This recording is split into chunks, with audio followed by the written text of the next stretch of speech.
In a way, it ends where it begins. Very insightful. Thank you for sharing this Red Baron with us, Linda. It's so tasty, it makes me want to share something of my own.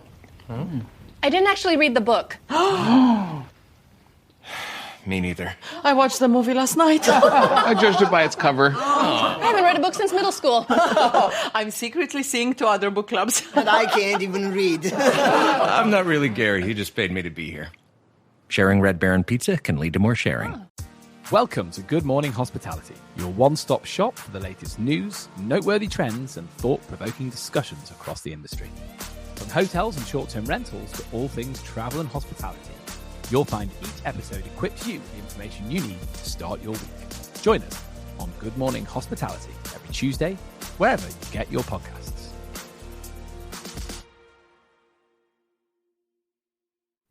Good morning, Sarah. How are you?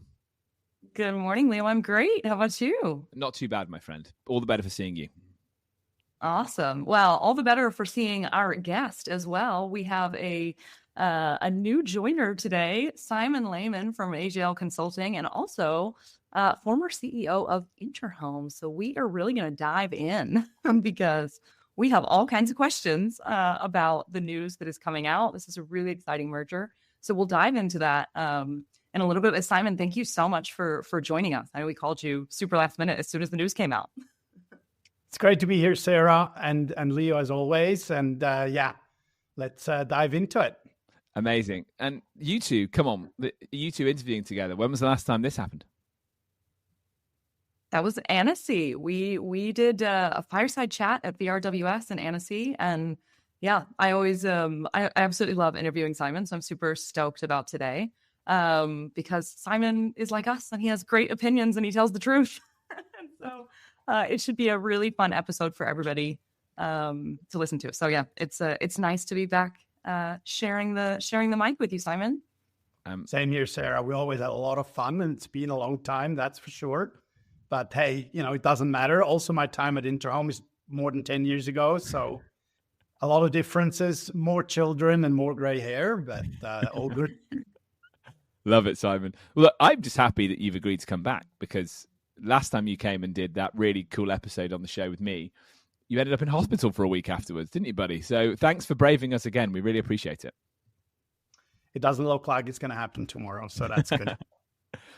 Also, as well, we haven't talked about this yet, but Simon, I hope we'll be seeing you in London. I hope the three of us will get to do a proper hangout at the Short Stay Summit. That's coming up fast. Yeah, absolutely. That's a given in my calendar. Looking forward to hosting again an investor panel with some very interesting people. I mean, we're talking about Interhome, but we have Steve Schwab from HomeToGo there. They're making some press in the US as well. I've got Graham Donahue as well on stage. And then we have also Raviv Schwartz from Guesty. And then 2 very, very large private equity firms. So it's going to be a great panel. And then I'm also going to do a breakout session, CEO roundtable about M&A. Amazing. Good. Well, look, let's get into it. We've got a lot to discuss today. The audience don't need to hear about the fact that I failed to go to the gym. So let's not, Sarah, just leave me alone. I don't want to talk about it. And look, I've also got to mention it. This is the few days where love is at the center of everything because we're around Valentine's Day, of course. So happy Valentine's Day to you both. I can't believe I'm getting to share it with you both instead of with Jasmine. So there you go. All righty, let's do it. Sarah, you've got the hospitality highlight for us. Let's get going. I do. So mine was an article in FocusWire, which is about buy now, pay later. And for me, this is a really interesting trend. It's something that I personally have taken advantage of. I know on many OTAs when it's like reserve now, pay later, or even potentially splitting up the cost of maybe a more expensive trip into some different broken out payments has been really great. It's something that I certainly appreciate. It's not something I do with interest because I am very frugal and always leery of something like that. But it definitely could be a really interesting trend to follow for our industry, especially because OTAs and or booking platforms that are offering this buy now, pay later tend to have much higher conversion rates. And it's something that is much more adopted among Gen Z and millennials. So it's something that we're going to continue to see grow. But it caught my eye. I thought it was really interesting, and I think there's a lot we can do in our industry to harness it. What do you guys think? Yeah, I agree. I think it's a really interesting trend. Well, first of all, I wonder, is it a trend, or is it the fact that we've had quite slow economic growth for the last 12 months, and as that starts to improve, potentially we'll see the need for it to diminish? Not sure. I'll take an angle on this, and then interested to hear from Simon, which is actionable insight for property managers. If you have a significant enough size of inventory that you're starting to get fairly decent amount of traction on your direct booking website. Now, that's not actually a given. You can have traction on your direct booking website if it's got 3 or 4 listings on it, but really we're talking when you get into the 20s, 30s plus, hundreds sort of area, you can start to really get a significant amount of direct bookings. This is actually a really good way of sort of reducing the peakiness of your revenue, right? If you can get people to split payment over a 12-month period, and try offering interest-free or very, very low interest versions of that, it's smart, right? It just means that you've got less revenue purely coming in at the point of booking or at the point of arrival. So I think it's quite a good way to control cash flow. And yeah, as I say, we're seeing the Eurozone, the UK. We are looking to have more growth this year than last year, but it's not saying we're going to knock it out the park. Therefore, it's probably the right thing to try and do if you are going to catch younger people that you want to come and stay. However, like you, I'm not a buy now, pay later person, and where it's with interest, I would really look quite pessimistically at it, because clearly you don't want people spending more than they can afford. But I do think there's a place for it. So yeah, I'm glad you raised it, Simon. Yeah, good point. I mean, first of all, as consumers in today's world, I mean, you can buy furniture, television equipment, anything like that already for a long time, right? So you can lease your car, you can drive it around forever and pay your lease payments, and you can buy a television and pay later as well. I mean, in terms of a consumer point of view, that product's been around for a long time, right? I'm not too sure. And obviously we need to be very creative in driving bookings and interest and everything else. Me as a consumer, I'm in the same group as you both. I couldn't sleep in my holiday if I still have to pay it off. So that's not really something that I would do, to be perfectly honest. But hey, I mean, if it creates opportunities to create more bookings and having a more staggered out cash flow, I can see that. Obviously, you need to mitigate your risk that you end up with the cash in your bank eventually. So, I mean, we've seen a lot of creative products, and I'm not sure if that's going to take massive traction, but there's for sure people who want to do it that way.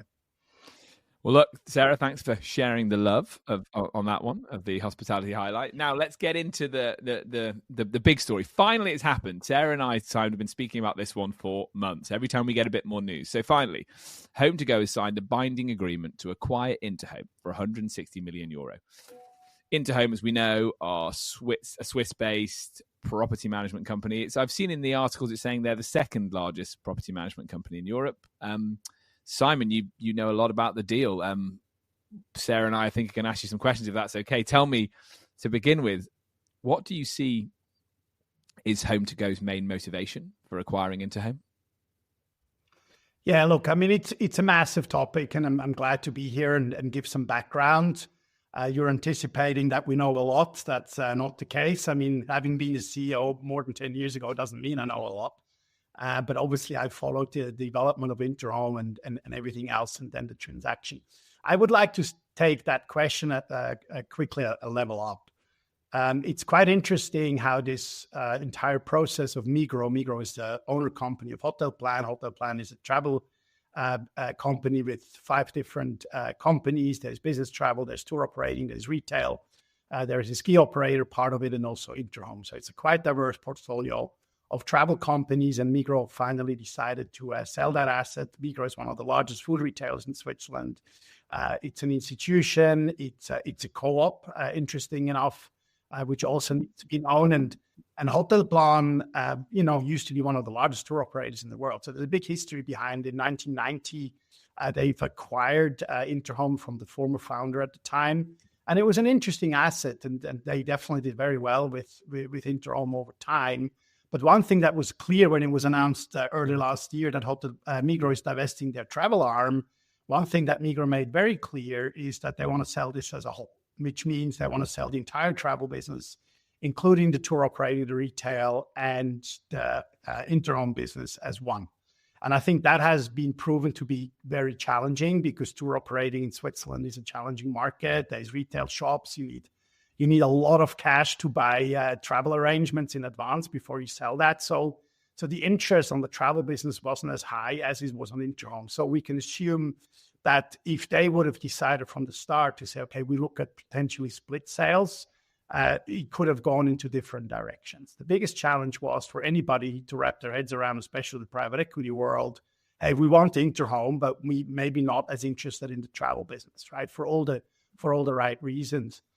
And I think that's where ultimately, and because when we knew the split is not going to happen right away, then it sort of put other contenders like an Aways, like an Oyo with Belvilla, other strategic buyers who were interested in the asset and also private equity out of the race because you had to take this whole thing.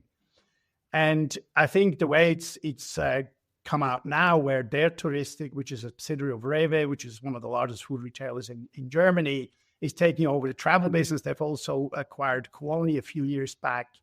And HomeToGo was capable or able to find a partner to say, hey, I'm going to take Interhome and you're going to take the travel business. And that actually made the deal possible. We know for a fact that there were obviously several other private equities involved. There was a lot of interest in this asset, but in the first round of bids, all the private equities left because they were interested in the Interhome business and not in the travel business. So that's why it's taken so long, because they had to find the right deal. And I think it's definitely a very interesting move. And one thing I would like to add, we've seen some other press releases at the end of the year where Casago is bidding for a takeover of Acasa, but that's not down yet because another investor has increased the share price. So this is good. It gives confidence again into our space in terms of vacation rental and everything else. And Interhome is definitely an incredible asset with massive potential within a HomeToGo environment. At the beginning, when we heard that there were discussions happening, I felt, that's a stretch. I had Bodo Thielmann, who is the head of corporate biz dev at HomeToGo, on my panel in London last year at the Short Stay Summit. And I asked him the question, hey, could you also consider buying property management companies? And he says, we'll look at everything. So that was already the opening door of that conversation, because if you look at HomeToGo, where they originally came from the meta search and then went more into distribution than technology, they even bought PMSs like Secra. They have Smoothblue, so they had a lot of different brands. And now adding, in a way, a hardcore end-to-end PMC is definitely a very bold move, and it's going to be very interesting to see how is that going to be integrated. Super interesting. I think kind of in that same vein, Simon, I'm curious. I mean, Interhome is more of a sort of traditional property management business, whereas HomeToGo is much more of like tech-enabled provider. And so how do you see those two merging together and or potentially clashing post-acquisition? Yeah, absolutely. That's going to be interesting to be seen how that is going to evolve. But if you need to look how HomeToGo has now transitioned over time as well with HomeToGo Pro, which is definitely something where they want to be. That's now 55% of their business, right? So, I mean, there's several reasons. I mean, HomeToGo, we need to remember, is a public listed company. So therefore, they need to create value for their shareholders. They need cash flow, they need profitability, and they definitely have. So I think the strategy of acquiring Interhome is several-fold. It's acquiring profitability on one side, it's acquiring cash flow. And from an outside standpoint, you could think, how is another PMC going to look at this transaction where they now own a potential competitor of theirs, like in a way who's using HomeToGo? Why should they now continue to work with that? Sometimes we think too deep in that because at the end of the day, we're being very opportunistic. I remember the days post-COVID when everybody said, I'm never going to use Airbnb again. Okay, that has become a running gag at the time because everybody went straight back, even though Airbnb at the time decided to pay guests instead of owners back. And that didn't go down well. So, I think it's hard to anticipate. I think the opportunity is massive. the opportunity is massive depending on how this is going to happen. And I don't have an answer for that directly for you, Sarah. How is that going to work? But I mean, when you see HomeToGo, they run their businesses pretty independently for quite a lot of time. And this is the first large PMC. And, one thing we should also remember from Interhome standpoint, and you alluded to that earlier, that Interhome is a sort of more traditional property management company. Yeah. We, in our terms at AGL, when we talk about the different type of models in the PMC space, we call that a hybrid model, okay? So that means they're 30,000 plus unit, doesn't mean they're all end-to-end managed with cleaning, with maintenance, with key holding and everything. It's only about a third of their inventory is fully managed. And then they have exclusive inventory from other agencies they already redistribute now, right? So I think we need to be careful. We've seen it on my LinkedIn post. We had some people comparing Aways with Interhome or Bacasa or others. These are substantially different models. Even a Forge Sykes Cottages, that's a distribution exclusive business, but they don't do property management. So we need to be careful when we compare these different models and then extrapolate what kind of value is that going to create for HomeToGo. I mean, it's needless to say that they, are they going to give them preference in listing results, et cetera, et cetera? I mean, that's all needs to be seen, but I would envisage to think that to start off with, they will run this business pretty separate and work their way around it. Yeah. You touched on something really interesting too, Simon, about the guest experience, right? Which is something that Leo and I are banging on about all the time. Hyperlocal, hyperlocal, hyperlocal. And it's something that Interhome has really mastered. Whereas I think there definitely is a factor of risk when you have a more tech-enabled provider that maybe hasn't been as traditionally focused on the guest. And so, I'm curious how you see potential changes in the overall guest experience, if any, kind of post-merger as well. Yeah, that's a great question, Sarah. And I think that needs to be managed over time and see. I mean, Interhome has a clear differentiation factor, which I think is in one side a USP, having these local service offices in literally all the destinations, to your point, being hyper-local. So if you look at the coast of France and Spain and the Alps, they have offices literally in every resort themselves, brick and mortar. So if they have 100 units, a certain density, they have their own local service office, which gives them the local touch, the relationships to the guests and also to the owners and everything else. And that obviously comes with a cost, right? And can that cost be managed or not? And how is the value created for the guest? And can you do that in a different way? That needs to be definitely seen. It doesn't mean they will definitely look at cost. There's no question. I mean, they're a public company. They look at profitability and everything else. And do these offices, are they going to be needed in the future or not? How do they deal with that? Other large companies deal without their offices. They deal with partners and destinations. But it doesn't mean that the guest experience will have to ultimately suffer from that. But it's definitely USP that there has leverage as well. I think it's interesting. I think your sense is probably right that they will run it as quite a separate business, at least initially, because there could be a bit of a culture clash if not, right? And it is part of a more traditional boots on the ground business, which again is fantastic, and I think is how you do property management well. But with that in mind, what do you think it means for the wider European industry? Are we going to see Holiday or other competitors of theirs making plays? And we know Holiday have made plays before as well, but how do you see it reshaping the market? And do you think this means more consolidation is coming? Yeah, look, how long have we beaten the drum for consolidation? For many, many, many, many years, right? And now we're seeing different business models. We see franchise models, et cetera, et cetera. Number one, I would like to go back quickly on a term you've used. This is not a merger. This is a takeover, substantially different. Okay, so they are acquiring that business. This is not merging. So it's not like merger of equals and then we'll see what comes out. So this is a takeover, number one. Number two, obviously Sarah knows a lot better, but we've done sort of back of an envelope calculation that the largest 4 property managers in Europe, call it the way, Sykes, Wellwiller, and Interchalet and Interhome, make up less than 2% of the supply. So here's the question. This is the reply to your consolidation question. It's not happening. I mean, we should remember Interhome was founded in 1965, right? And they've grown over time, but they've not grown massively above that. They made big acquisitions with Intershell in the past, but at the end of the day, this is not skyrocketing because growing supply is a challenge with all that the challenges you have with the operation, the execution, and everything else. So yeah, at the end of the day, consolidation is, and that's something I said publicly in many speeches last year and even this year, consolidation is something that is not going to happen.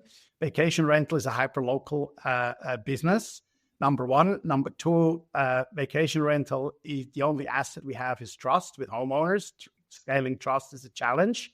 And I always call it as an analogy, I call it welcome to the mushroom business. You cut one off and five others are coming up. So, as long as the core of the supply is individually owned and not institutionally owned, that supply is not going to consolidate.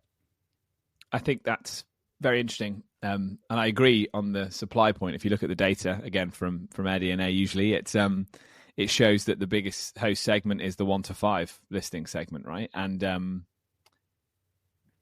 I feel that software companies are now pitching their tent firmly towards that group, which they weren't doing years ago. As a consequence, it becomes easier and easier to manage your own listing. And so therefore, you're less tempted to give it to a property manager. So I think that fracturing of the supply will continue. What about on the vendor side, though, Simon? As because I agree on the sort of host side, but what about on the software and the vendor side? Do you see more happening this year? PMS is without a doubt. Without a doubt. And before I go there, I'll just quickly come back to the long tail as well. One thing that is interesting to see, and again, we have data provides that, but if we look at total supply, even on a global basis, it's interesting that the difference between long tail and fully managed inventory has not really shifted in any direction, right? So it's about half. Half is doing it themselves, and the other half is choosing to have a property management company. The question is, where do you draw the line of who being a property management company? 20 units plus, I would call that already a property manager. It's interesting that these new technologies, also Smoobu, which is part of HomeToGo, or Bookkeep Live from Olido, and HostAway and other are really going after that long tail and create more stickiness and everything else. So I don't think, we talk about professionalization, we want to move up the needle. I think that split between individually managed inventory and property management managed inventory, I think that split is always going to remain about the same. And hopefully the professionals can increase that with more regulations and higher guest expectations, etc. In terms of technology, that's definitely happening. So there, I would use the word consolidation. There's no doubt. I mean, we've seen some massive capitalizations just recently with HostAway, 375 million. We've seen Guesty with, a lot of cash and have acquired a lot of businesses. It's getting more and more tougher for software companies to really make a difference out there, where larger ones are massively capitalized. And we all remember the AGL technology landscape that we have created and we're updating on an ongoing basis. I mean, that has 22 subverticals of softwares that are provided to property management companies. I think that slide, and it's somewhere behind me, right there it is. Mm-hmm. That's definitely gonna have a few white spots in the next 12 to 24 months, without a doubt, because small verticals who just offer one subvertical of tech, they can't survive because, spending marketing expenses, going to conferences, and you're just solving one little piece of the entire value proposition. And I don't want to attack anybody publicly, which ones I'm thinking of, but there's plenty of subverticals that struggle to raise capital. Why do you want, as a PMC, use 10 different software providers to run your business? You want to use one or two. You want revenue, you want operation, you want a PMS, and you want data. Full stop. Yeah, super interesting. I have sort of the $1 million question, Simon, which is, like, if you were still running Interhome, how would you have a gun? How would you approach the transition and the acquisition? I'm super curious and would love to hear how you would go about it. I think it's for the entire team and everybody else, it's a massive opportunity. Become a part of something larger that is entirely focused on this industry. I mean, being part of Hotel Plan, they're focusing on travel, tour operating, travel retail, many different pieces, right? So But now they're transitioning into a business where STR, vacation rental, is their DNA. So I think that provides massive opportunities. One thing for my former colleagues, it was very unfortunate, I think, that this has taken so long, because if you know that you're for sale, that's brutal, right? So that puts you in a hibernation mode, because you can't act and push and make acquisitions and make big strategic changes. So these 12 months have definitely been painful. And now it's there's a huge relief coming to the team and everything else. Everybody knows this is what's going to happen. And this is a massive opportunity. So I think that's where I would use that opportunity if I would be at the helm in that transition, to really use that as a power behind me with the team to say, hey, this is now a massive opportunity, and we need to be very open in how we can leverage that and create maximum results for it. Simon, so interesting. We could keep going. We could definitely keep deep diving this, but we're going to have you back to talk about it. We're going to have to move on. Let's move on quickly. We can't not do this final article, guys. So this one really caught my eye. An article in short-term rentals. And essentially, Airbnb seemed to have found the answer for online scams, guys. It's make sure you always book with Airbnb. Who knew? Who knew, right? Okay, so OTA, Airbnb, warned about online scams. Airbnb has warned that young people are particularly at risk of online fraud in a message to customers booking holidays through its website. New research by Airbnb in partnership with GetSafe Online found that 40% of people under 30 search for or book holidays through social media platforms. Very interesting. That's Gen Z again. I don't think any of us have booked through social media platforms, but let's see. There's always this summer, guys. There's always this summer. What do we think? I'll give you my thoughts quickly. I think that for me, this feels like Airbnb are maybe suggesting that they're the answer, when really it's about looking at your own house as well and saying, look, everyone's got a problem with fraudulent listings. As an industry, we need to be signposting things better, encouraging consumers to take a hard look at every listing that they're looking at. You make sure they're using a credit card, all of that sort of stuff, to try and be sensible consumers.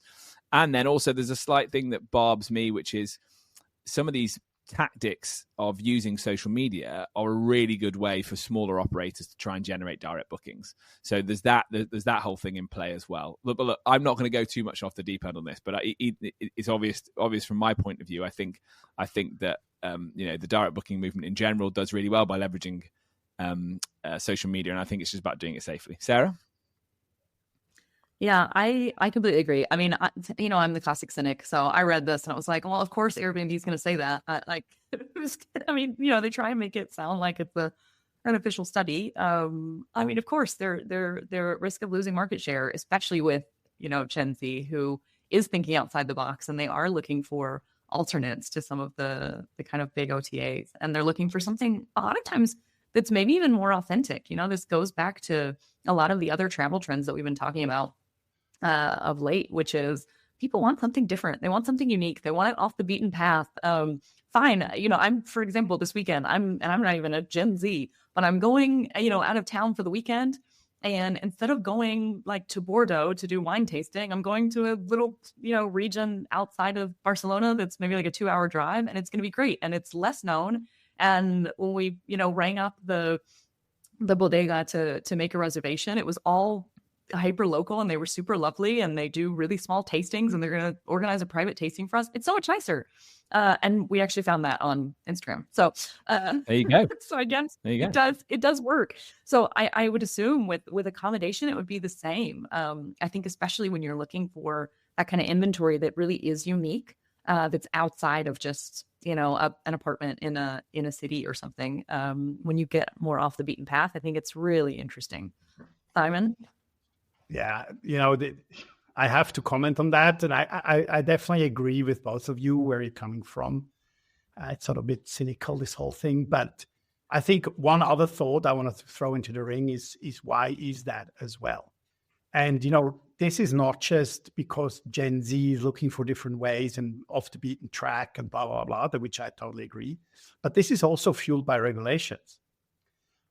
Because we can use New York as an example. What happened in New York? They banned Airbnb. Airbnb lost all the listings, and you could book all the places on Facebook. And it went to social. So this is also a way in how smaller owners want to circumvent regulatory issues, because the property can't be found as easy as it is on an Airbnb listing, where you can just go to AirDNA and get all your data, and they're exported anyway. If you have it on social, it's far harder to track from a regulatory environment. And this is why a lot of people, I believe, especially in tough regulated destinations, are using social media to rent instead, because it's less obvious. And that has fueled this trend as well. There's no question about it. That's super interesting, Simon. I honestly had never even thought about that. But you're absolutely right. I didn't think about the implications in cities, but New York was the proof of it. First of all, everything went into the neighboring states, New Jersey and whatever, number one, from Airbnb's point of view. But now if you go to New York, then you just book one on Facebook. Being an Airbnb host in New Jersey, what a time to be alive, right? What a time to be alive. Views of Manhattan. and then a black, it's completely dark around Manhattan Island. Fantastic. I can't believe we run out of time, because Simon, we want to get more from you, but you'll come back, I assume, won't you? Because you're always willing to come and talk to Sarah and I, right? Of course. More Sarah than you, but I'll definitely come back. 100%. Oh, come on, Simon. He cut his hair for you and everything today. We've got a brand new haircut. He cleaned up for you. He's looking sharp, that's for sure. Well, but it's always good to be surprised, and congratulations on what you're producing. Really like the show and your enthusiasm and everything else. And, if I can give my 2 bobs worth of input, then obviously I'm more than happy to do that. And the check comes later. Well, look, Simon, thank you. We appreciate it. And we will be seeing you in person. The next time will be in London in April. So hopefully we can grab you for a quick interview, because Sarah and I will be there doing some recording. Sarah, have a great weekend at your hyper-local kind of experience. We can't wait to hear all about that. Sounds lovely. Isn't it too warm for Mauro, though? Doesn't he need to be sort of going to Iceland or something to have fun? No, he's not going. I'm going with my girlfriend. So it's going to be amazing. It's a girls' trip. So no boys allowed. Even better. Even better. Don't give the address to Leo, okay? And to you at home, thank you so much for listening. If you enjoyed today's show, please hit like, share, subscribe in all the usual social places, or go to Apple or Spotify podcasts and give us a 5-star review or a comment. Until next week, many thanks. Goodbye. Thank you very much.